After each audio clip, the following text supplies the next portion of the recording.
মেহের আফরোজ শাওনের একটি স্ট্যাটাসে অত্যন্ত মর্মাহত হয়েছি। তিনি কি শেখ হাসিনার চেয়ে বেশি পাওয়ারফুল নাকি? 1 জুলাই বুধবার 2024 সালের গণ অভ্যুত্থানে স্মৃতি বিজড়িত জুলাই মাসের শুরু। মাসটির বর্ষপূর্তির এই দিনে সামাজিক যোগাযোগ মাধ্যম ফেসবুকে একটি আপত্তিকর পোস্ট দিয়ে আলোচনায় আসেন জনপ্রিয় অভিনেত্রী ও নির্মাতা মেহের আফরোজ শাওন। সেখানে তিনি বর্তমান সময়ে বহুল চর্চিত হ্যাশট্যাগ জুলাই সিডিআই নিয়ে নিজের পর্যবেক্ষণ তুলে ধরেন। শাওন তার পোস্টে লেখেন, গত 1 বছর ধরে ফেসবুকে জুলাই সিডিআই শব্দটি তার নজরে আসছে। তিনি লক্ষ্য করেছেন শুধু জুলাই মাসেই নয়, বছর জুড়ে পরিচিত অপরিচিত অনেকেই এই শব্দটি ব্যবহার করছেন।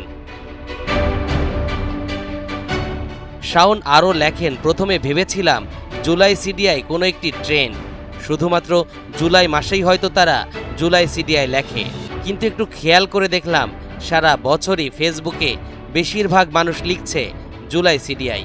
তখন বুঝতে পারলাম জুলাই সিডিআই শুধু জুলাই মাসে না, যে কোনো সময়ই জুলাই সিডিআই লেখা যায়। সে একদফা বাস্তবায়ন হয়েছে বলে আজকে এরকম একটি পরিবেশে আমরা বসে আমরা অন্ততপক্ষে প্রত্যেক বছর জুলাইয়ে আমার ভাইদেরকে স্মরণ করতে পেরেছি।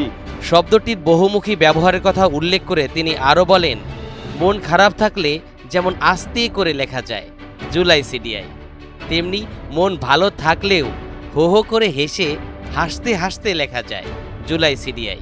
এমন বহু বিশেষণ ব্যবহার করেন শাওন। পোস্টের শেষে লেখেন, আমার বাবা এত কিছু ভেবে কাজ নেই, আজ যেহেতু 1 জুলাই আমিও লিখলাম জুলাই সিডিআই।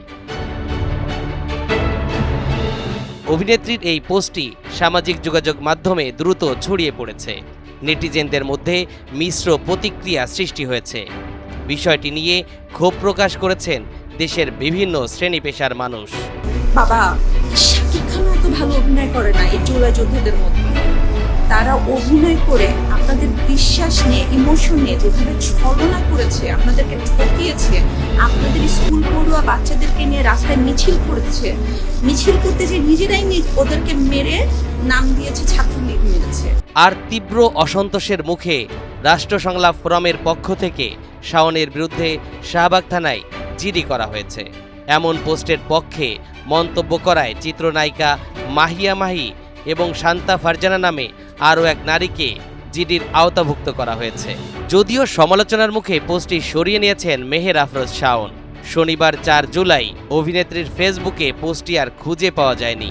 5 আগস্টের পর থেকে একের পর এক বিতর্কিত পোস্ট আর মন্তব্যে সরব থাকেন শাওন। অদৃশ্য ক্ষমতা বলে তিনি দাপট দেখিয়েই যাচ্ছেন। তাই প্রশ্ন উঠছে, শাওন কি শেখ হাসিনার চেয়েও শক্তিশালী? মাননীয় প্রধানমন্ত্রী দৃষ্টি আকর্ষণ করছি, আমরা মেহের আফরোজ শাওনের একটি স্ট্যাটাসে অত্যন্ত মর্মাহত হয়েছি। তিনি কি শেখ হাসিনার চেয়ে বেশি পাওয়ারফুল নাকি? এখনো সে পাওয়ার বহন করেন। তিনি জুলাই যোদ্ধাদেরকে তিনি অপমান করেছেন।